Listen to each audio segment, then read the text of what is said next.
Cárcel de Tihar, en Nueva Delhi. La que fuera una de las prisiones de peor fama de Asia. La violencia era generalizada. Una interminable sucesión de torturas y ahorcamientos. Hoy en día, Tihar es una prisión de máxima seguridad que intenta mejorar su situación. En su mayor parte es limpia, verde y tranquila. Pero sigue teniendo una parte oscura. Te pueden matar, uno nunca sabe y no hay manera de salvarse. Ahora, un nuevo y duro director de prisión y su personal afrontan el reto de mantener encerrados a 10.000 presos. Tenemos un gran número de gángsters y también hay muchos terroristas. A este mundo se incorpora un nuevo preso, un hombre sin antecedentes carcelarios que está a punto de aprender cómo es la vida en la cárcel más grande de Asia. Por las malas. La cárcel más grande de Asia.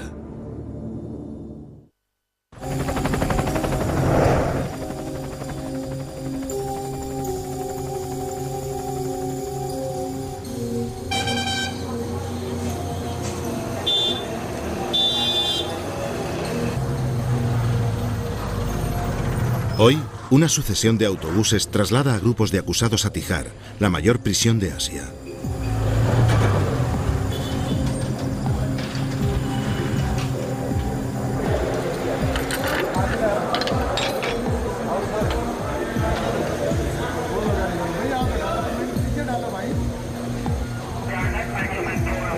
Cada mes, más de 3.000 personas ingresan en esta cárcel.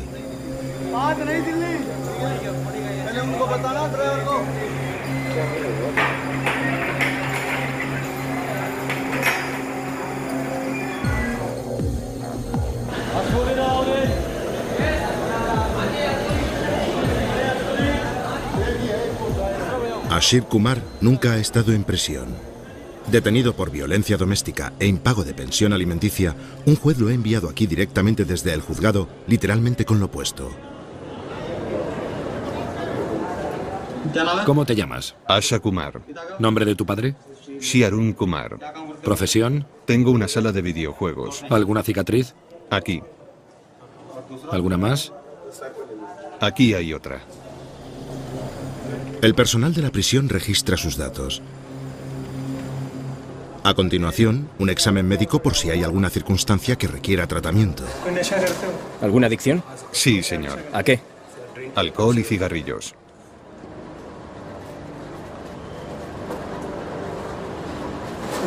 ¿Alguna enfermedad? ¿Tuberculosis, asma, epilepsia, VIH, diabetes? ¿Tomas alguna medicación? No.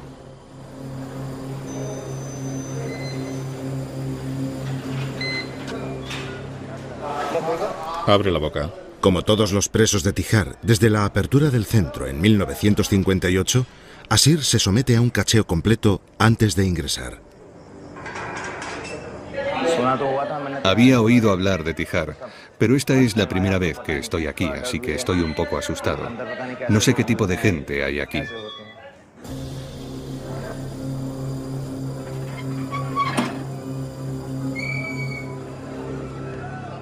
Otro preso le muestra su celda.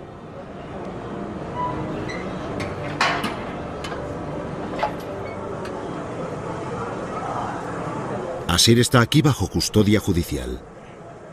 En el sistema legal de la India, eso significa prisión preventiva.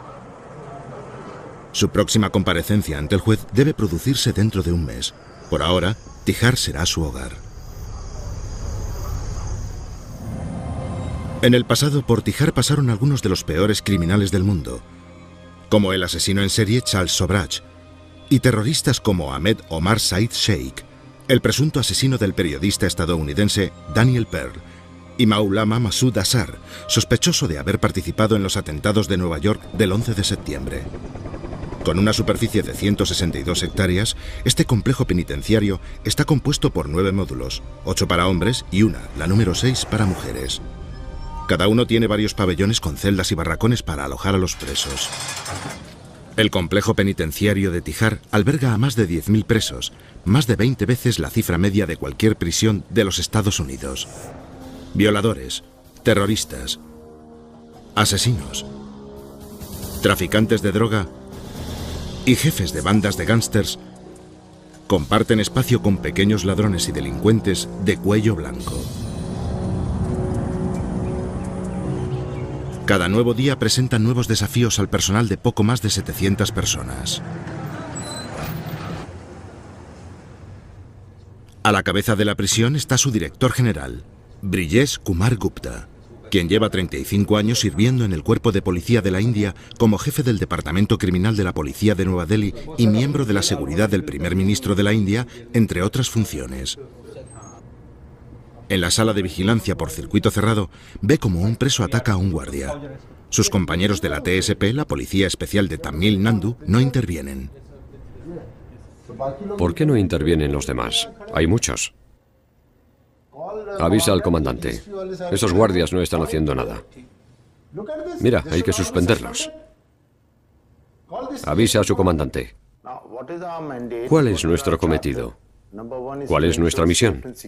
En primer lugar, garantizar la seguridad de todos estos presos, que a veces alcanza la cifra de 11.000. A veces, manejar un número tan grande de prisioneros es un reto enorme.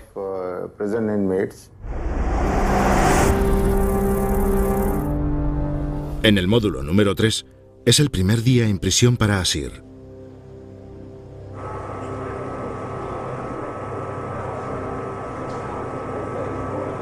El primer pase de lista es a las 5:30 de la mañana. Vamos, despertad, hay que pasar lista.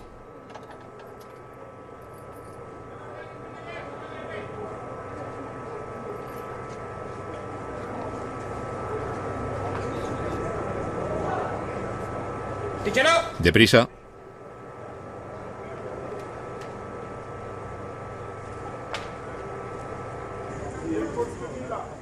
La primera noche en prisión no ha sido fácil para Asir.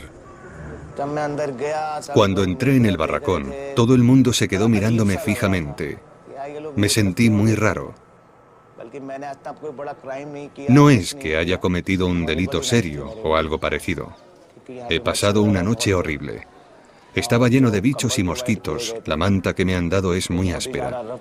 Fue casi imposible cubrirme con ella porque al intentarlo me hacía daño en la piel. Las luces permanecieron encendidas toda la noche y el barracón estaba atestado. No es que solo hubiera una persona. Y además estuvieron oyéndose conversaciones toda la noche. Por eso apenas he dormido.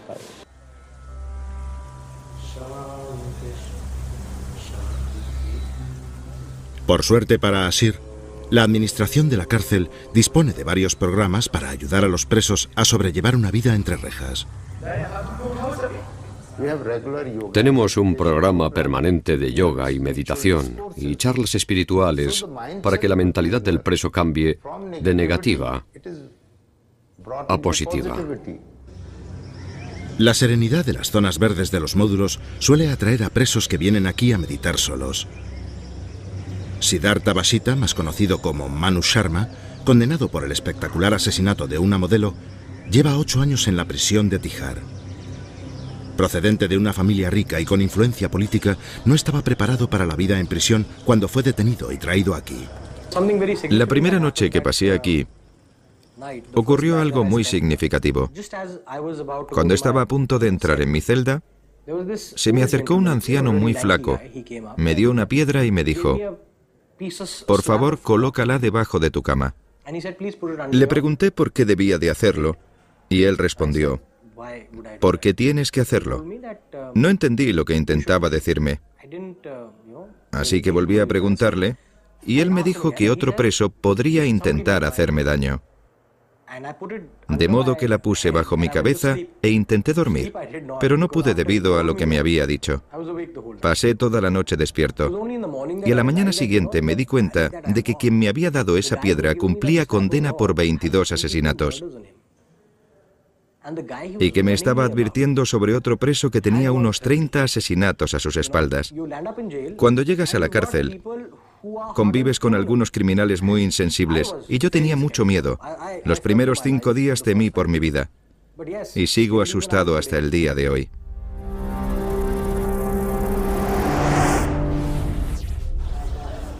En el módulo vecino, Edward Joseph Ellis, un ciudadano británico detenido por posesión de drogas, lleva 7 años y medio en la prisión de Tihar. Todavía puede recordar sus primeros días.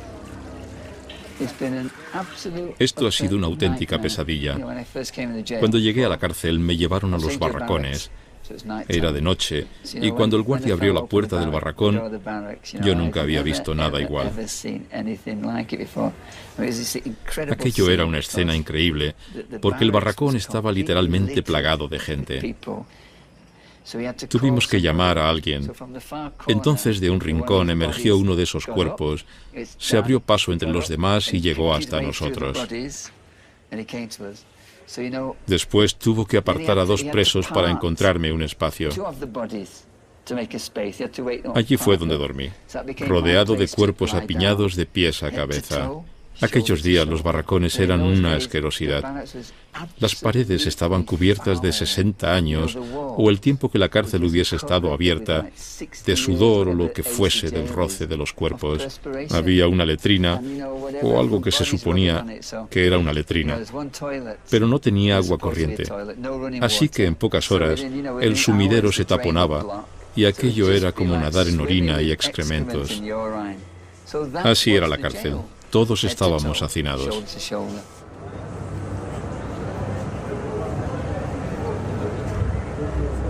Para Edward, la adaptación a las circunstancias de la prisión fue una lucha penosa.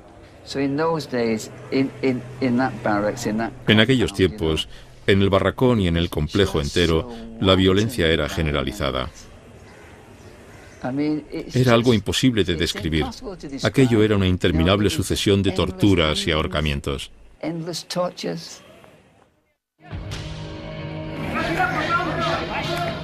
La violencia reina en los pasillos de esta prisión. En el pasado, este hecho ha provocado consecuencias trágicas. Noche del 4 de octubre de 1990. Un preso yace moribundo.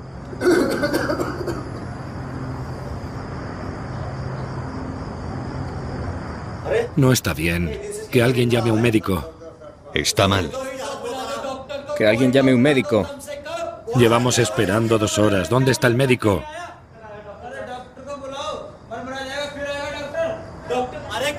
¿Ha llamado a alguien al médico o no? Hemos estado llamándole, pero no contesta. Vendrá cuando tenga que hacerlo. Atrás.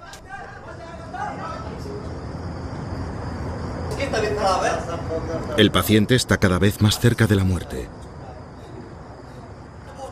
Pero el médico sigue sin llegar. ¿Solo vendrá cuando haya muerto? ¿Hay alguien enfermo? El médico no vendrá, va a morir.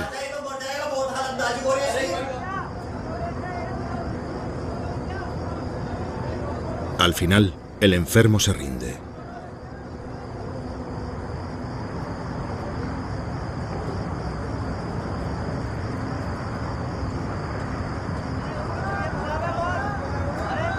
Las cosas están a punto de empeorar. Crece el descontento.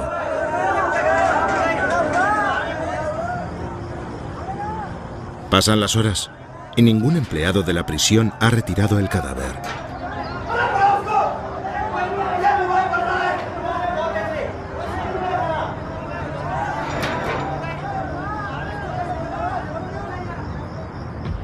En la mañana del día 5, la situación explota.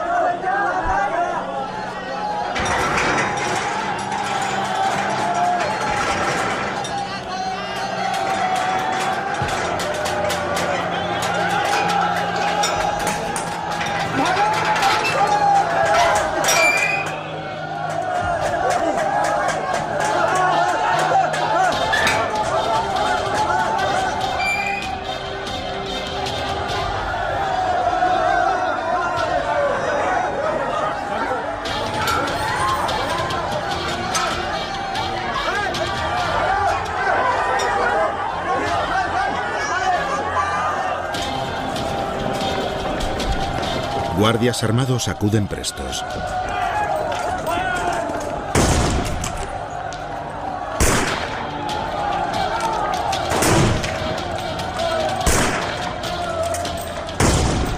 Los presos usan bombonas de gas como bombas improvisadas. Los guardias contraatacan.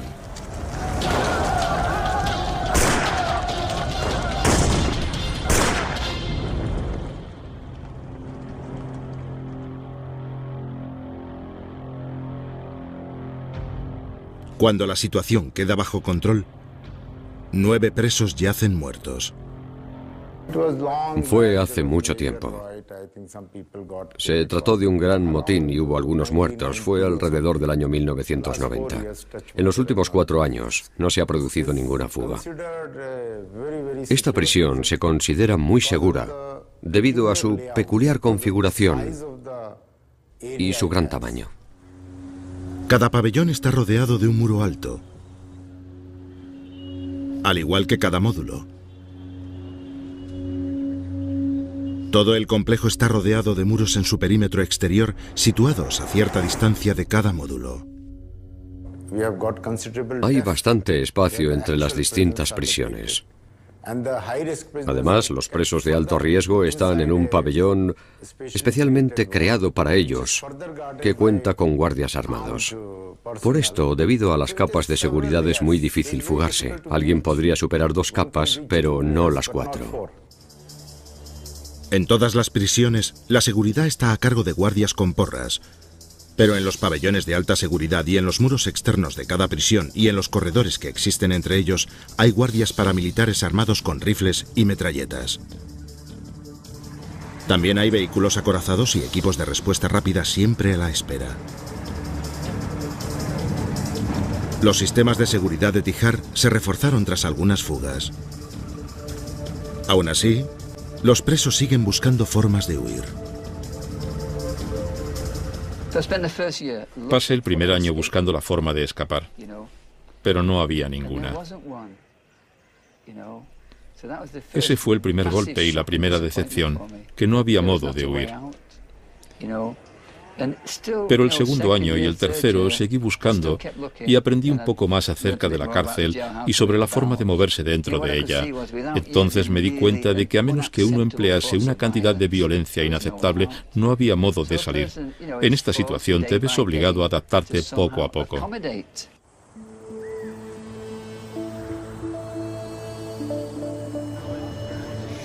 En otro pabellón de la misma prisión, Ashir intenta acostumbrarse a la cárcel.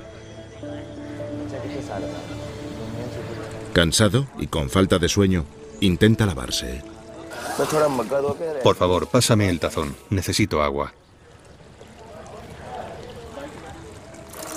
Antes ponte en la cola. Solo quiero lavarme la cara. Da lo mismo, a la cola. Gracias.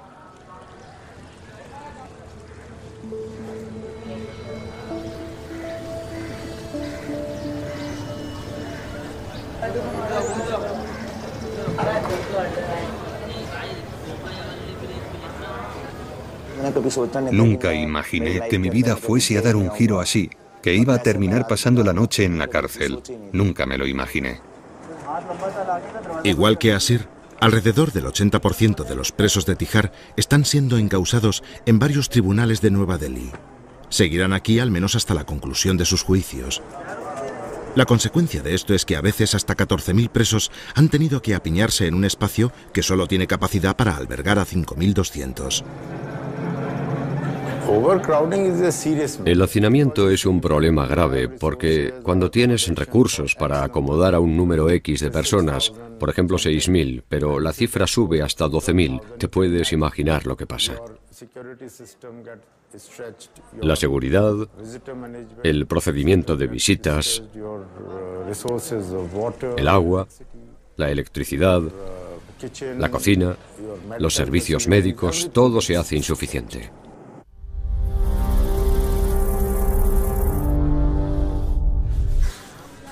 En el módulo número 3, Ashir comienza a entender las normas de la prisión. Atención, barracón 10. Todos los presos que ingresaron ayer, por favor, acudan a la oficina de inmediato.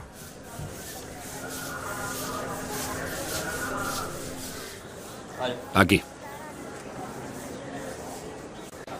Yo soy el encargado. Si tenéis algún problema o necesitáis algo, venid a verme. Primero decidme, ¿habéis estado antes en prisión? ¿En cualquiera? Vale. ¿Saben vuestras familias que estáis aquí? Sí, yo he avisado a la mía. Otra cosa, prestad atención a todos los avisos. No os perdáis ninguno. Debéis estar atentos por si se os llama por vuestro nombre. Y lo más importante, no se os permite abandonar este pabellón.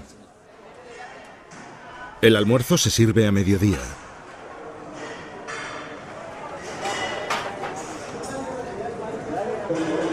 La comida de la prisión es vegetariana. Todos los días se sirven 3 comidas completas y 2 refrigerios cocinados por los propios presos para alimentar a más de 10.000 prisioneros. El trabajo es obligatorio para todos los condenados y voluntario para los preventivos. Yo diría que Tijar es gestionada por los mismos presos. Incluso los programas de formación los llevan los presos. También tenemos una zona industrial en el módulo 2, con una producción valorada en 2,8 millones de euros. En el módulo 2, todos los días, a las 8 en punto, 900 presos entran en la fábrica. Allí se dividen entre la panadería y otras secciones en las que se producen, entre otras cosas, ropa, calzado y muebles. A diferencia de Ashir, que es un preso preventivo, Manoj Sharma cumple una condena larga, así que tiene que trabajar mientras esté en prisión. Ha aprovechado sus habilidades organizativas adquiridas en el negocio de su familia, valorado en varios millones de dólares. Durante sus años en la fábrica de la prisión, los ingresos se han multiplicado por 3. Hoy se centra en la sección de carpintería. ¿Kenbai? Sí, señor. ¿Cuántas mesas vas a entregar hoy? Hoy haremos 250. 250 no son suficientes. Está lloviendo mucho y esto se ha inundado. No podemos trabajar. A pesar de la lluvia, Manu quiere cumplir el objetivo de entregas prometido a las autoridades de la prisión. Hoy no va a llover, así que dame 300. De acuerdo. Los bienes producidos en Tijar no solo son una fuente de financiación para las cárceles, sino que poseen otros beneficios. Alrededor de 900 presos trabajan. Eso los mantiene ocupados y los aleja de la negatividad. La gente llega aquí con una mentalidad enormemente negativa que provoca conductas delictivas.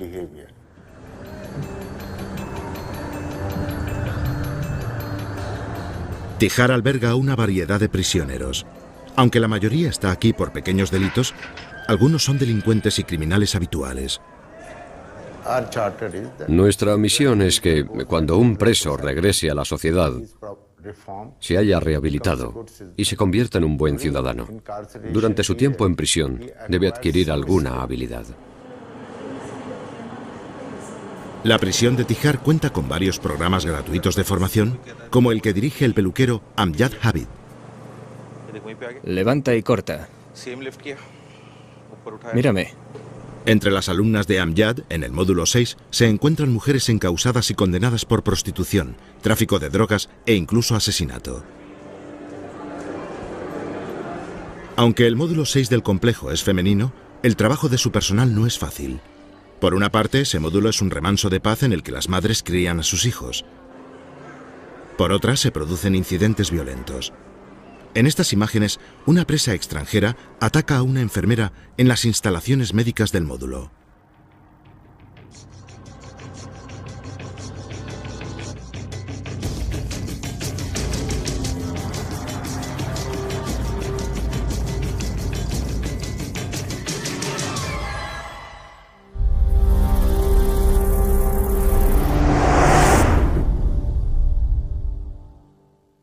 Estaba de servicio en el hospital.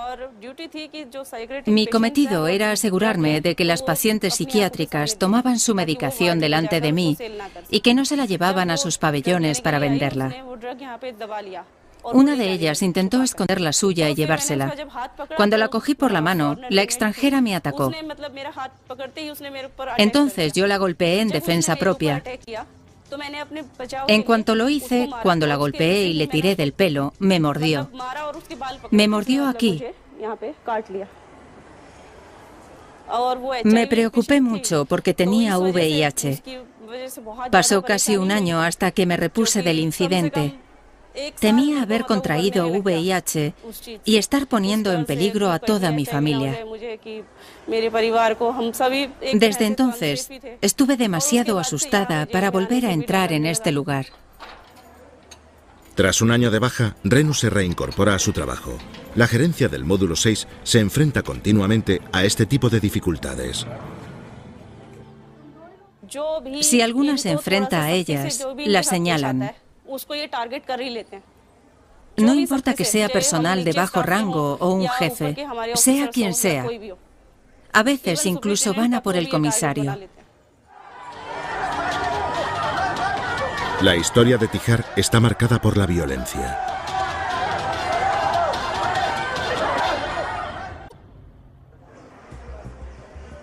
Hoy, unos guardias nuevos mantienen a presos recién llegados, como Asir, alejados de los más peligrosos.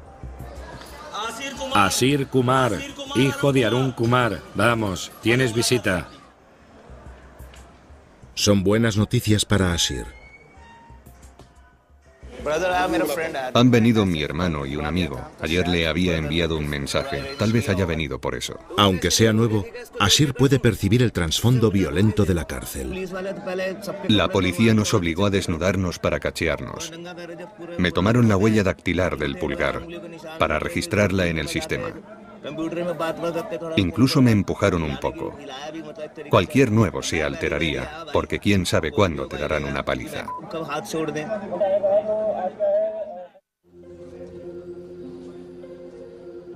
En otro pabellón del módulo 3, Edward también se prepara para una visita. Su abogado llegará enseguida para discutir con él su propia comparecencia en un juicio que ya se prolonga 7 años.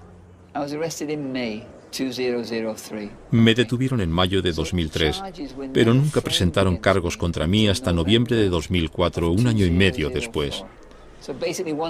Entre la detención y el procesamiento no ocurre nada, porque no hay ningún procedimiento fijado para una persona encausada pero no procesada. Por eso el primer año y medio no pude hacer nada, porque solo había una acusación y un simple acusado no puede hacer nada. Edward se enfrenta a cargos graves: posesión de drogas e infracciones monetarias con moneda extranjera. Al inicio de su juicio de 7 años, un abogado se le acercó mientras estaba en el juzgado. Cada 14 horas tenía que presentarme ante el tribunal, que fijaba una nueva comparecencia para 14 días después. Así pasé entre 3 y 4 meses. Había un abogado que se me acercaba fuera del juzgado o en el mismo juzgado que me decía: soy un gran abogado, puedo hacer que le liberen bajo fianza en menos de 2 meses. Me lo creí. Quería 30.000 rupias como adelanto para investigar mi caso y después me pidió entre 70.000 y 90.000. En aquellos tiempos yo solo tenía 75.000, así que se las entregué a través del consulado. Después me pidió 200.000 para continuar, para obtener la libertad bajo fianza. Yo le pregunté: ¿cuánto va a costar en total? Y me presentó una cifra enorme: 3 millones de rupias, 46.000 euros. Luego supe que llamaba a mi hermana en Canadá y le decía: está postrado en el suelo, le están torturando. No tiene fuerzas y le van a condenar a 20 años. No sobrevivirá, envíeme dinero, porque solo yo puedo conseguir su liberación. Es un método muy sencillo que usan todos los abogados estafadores, y no solo les ocurre a los extranjeros, sino también a los indios.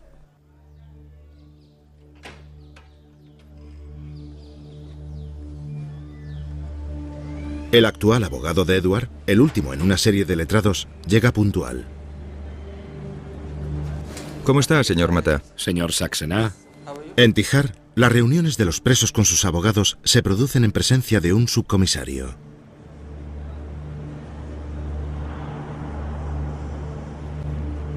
Por fin Edward ha encontrado a un abogado del que se fía. ¿Cómo está, señor Ellis? Muy bien, gracias. Desde el principio ha sido un desastre técnico y yo no sabía si estaba...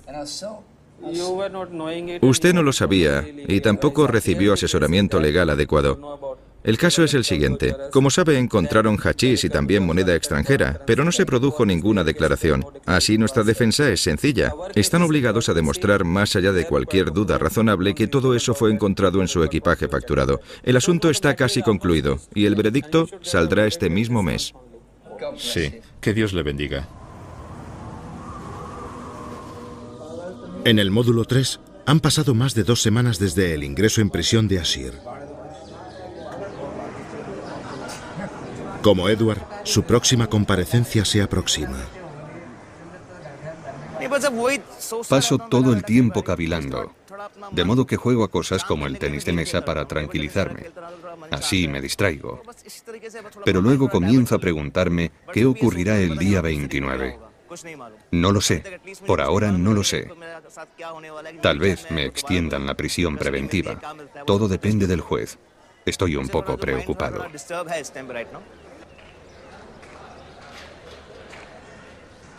Al contrario de Ashir, que ha tenido su primer encontronazo con la ley, en el módulo de al lado, Adbir Singh lleva 14 años litigando.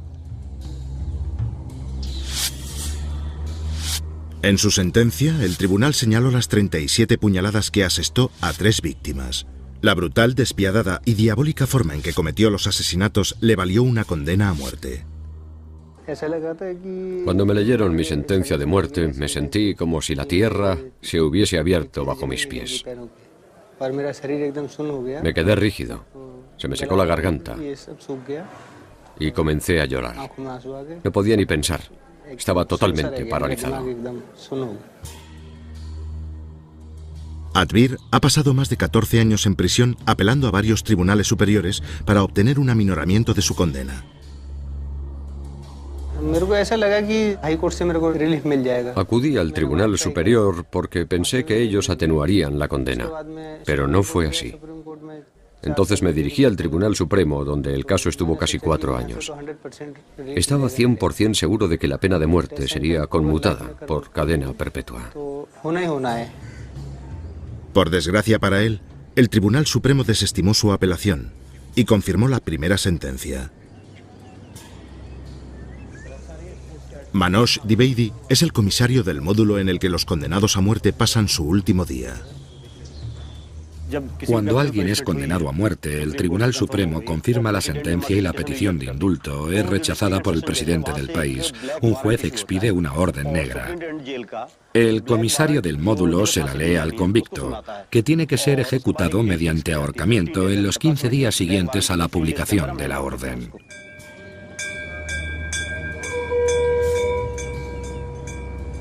La confirmación de su sentencia por parte del Tribunal Supremo es un duro golpe para Adbir.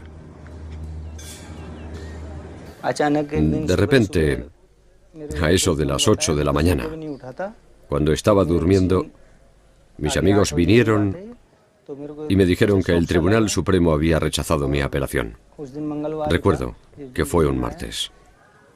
Quedé conmocionado y desde entonces no me apetece hacer nada. Antes solía comer bastante bien, pero ahora apenas como. Solo bebo té. Sin más opciones legales, Adbir sabe que la cuenta atrás para su ahorcamiento podría comenzar pronto. En el módulo de Ashir, la administración de la cárcel tiene sus propios problemas.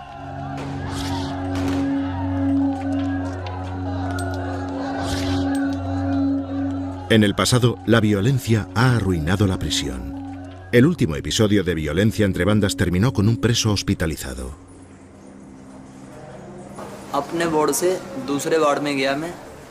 Había ido a otro pabellón. Cuando llegué, me esperaban 10 enemigos.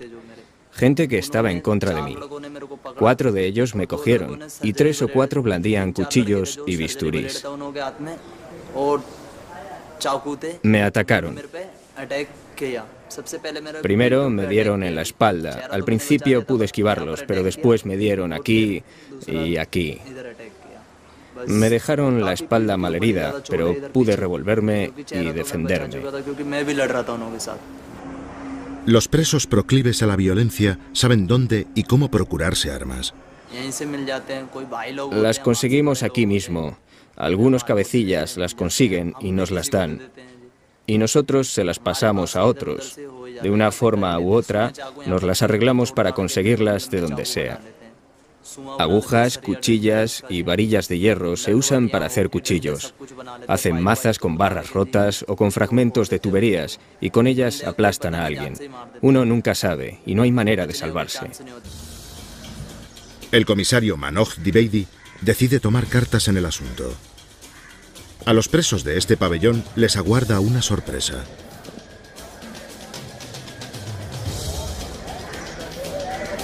A diferencia de otros pabellones, el número 8 del módulo 3 es de alta seguridad. Aquí, los gángsters y terroristas más temidos son constantemente vigilados por agentes armados.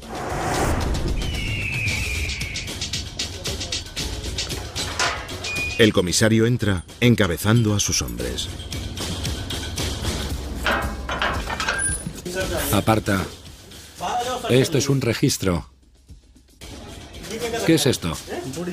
Sal para que te cachemos. A menudo, durante los registros, se descubre contrabando peligroso. Tenemos nuestra propia red de información.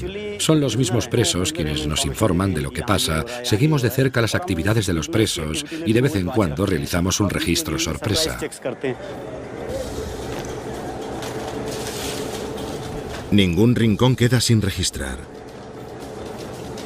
¿Eso es sal?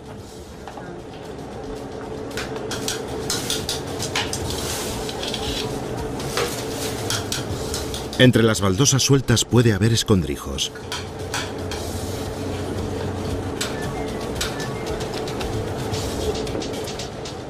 ¿Qué es esto? Medicina Unani. No pasa nada, es solo una radio. Por fin descubren algo. Este es un artículo prohibido. Con esto se le puede arrancar el ojo a alguien. ¿Lo conseguiste en la sastrería? ¿Quién te permitió traerlo? Hoy encontramos una aguja, que es un artículo punzante. La unen a una empuñadura de madera, la atan y con eso hacen un arma. Después la blanden como si fuese una navaja, así, para abrirle la cara a alguien. Le abren la mejilla a alguien y también le cortan alrededor del ojo. Pueden llegar a cortar el cuello.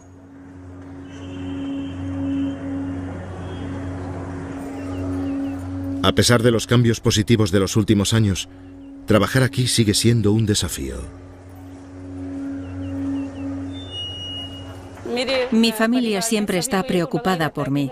Siempre se preguntan qué me puede pasar. Aquí no estamos seguros. Si las cogemos haciendo algo o simplemente les hablamos con severidad, comienzan a amenazarnos diciendo que nos harán esto o lo otro, que lo harán aquí o incluso fuera de la cárcel. Han llegado a amenazarnos de muerte.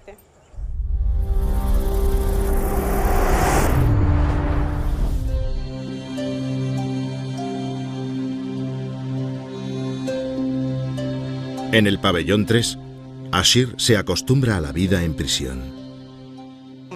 Llevo aquí unos 22 días. Paso el día entero hablando con otros presos. 4 de nosotros comemos juntos y fingimos que estamos comiendo en casa o jugamos a algo como si estuviéramos fuera. Estas pequeñas cosas nos ayudan a olvidar nuestras casas.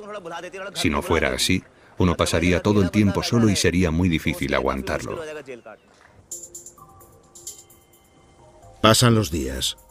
Un mes entero. Por fin se fija una fecha de comparecencia de Ashir ante el tribunal. Su mujer lo ha demandado por no pagar la pensión alimenticia y su liberación depende de que su familia haya reunido la cantidad adeudada. Hay un 50% de posibilidades de que me liberen. Con suerte mi madre dirá que sea cual sea la cantidad, esta será depositada. Pero depende que se las arreglen para conseguirla.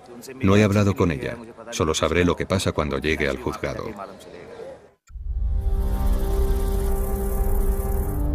En el pabellón 5A, Edward prosigue con su caso.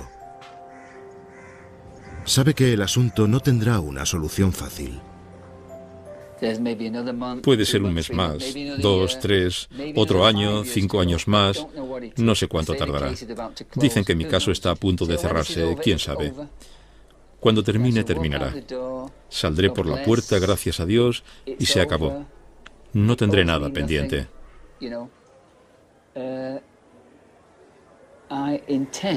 Tengo la intención de probar todas las posibilidades legales para obtener una compensación y una indemnización por haber sido encerrado aquí, por todos los horrores que he sufrido aquí y por todo el horror y la angustia que ha sufrido mi familia.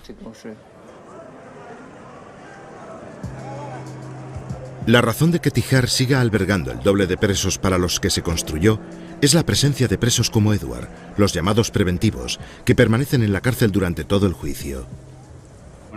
El director general revisa el estado de la construcción de un nuevo complejo penitenciario. Con la construcción de este nuevo complejo, nuestro problema de hacinamiento se resolverá.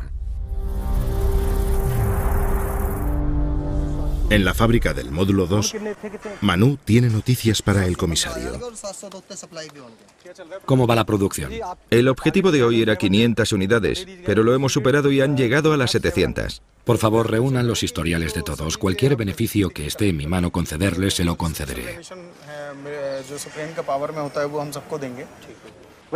Cuando entré a trabajar aquí, se producían entre 100 y 125 mesas al día, pero subimos a 200. Después 250, 300, 500. Era una cuota que pensábamos que sería difícil de lograr, pero ayer la superamos e hicimos 700. Fue increíble, algo enorme. Es como una economía paralela. Aquí existe un mundo en el que producimos comida, objetos industriales, de todo.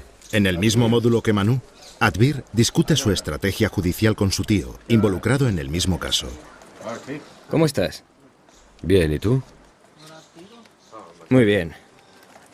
No te preocupes. No estoy preocupado. Lo que tenga que pasar... Pero no pierdas la esperanza. No, no es nada de eso. Debemos solicitar una revisión rápido.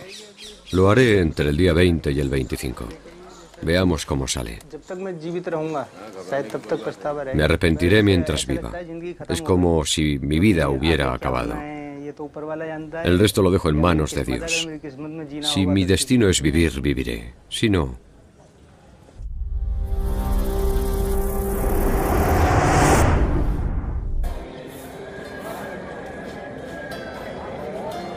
Un mes después de entrar en Tihar, Ashir recibe una orden de excarcelación del tribunal. Ahora mismo me siento muy relajado. ¿Cómo no?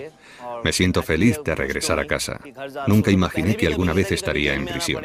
Ashir Arun, vamos, hermano.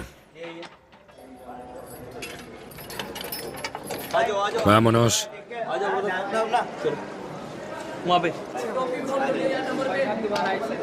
No nos olvides. De ningún modo, nunca. ¿Nombre? Asha, señor. ¿Nombre del padre? Shi Arun Kumar. ¿Fecha de ingreso en prisión? 29 de septiembre de 2010. El tribunal ha dictado tu liberación. Estampa el pulgar aquí. Nunca haré nada que pueda hacerme regresar a la cárcel.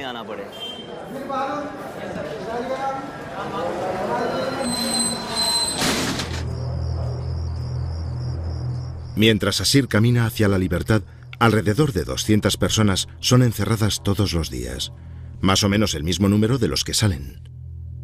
Hasta que se construyan nuevas prisiones, la presión sobre la cárcel de Tihar seguirá aumentando, poniendo a prueba a todos los que viven y trabajan en una de las mayores cárceles del mundo.